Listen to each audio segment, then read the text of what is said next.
video, we will learn how to quickly highlight duplicate value in Excel using conditional formatting. So here you can see I have a list of names and some name is repeat. So simply select the data range. So I select here the name range. Okay. Then go to the home tab.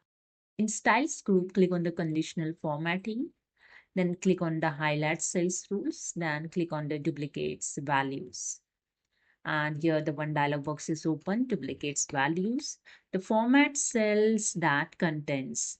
Select the first duplicates value with the light red field with the dark red text. If you want to change the color, just click on this drop down arrow and you can select here the different color also. Okay, select here the green one. Okay, then click on OK. Here you can see the Excel will automatically highlight all repeated names with your chosen color. Okay, this is super helpful when cleaning large data set and finding repeated entries in a second. Okay, so hope you understood. If you like this video, please subscribe. Thank you so much.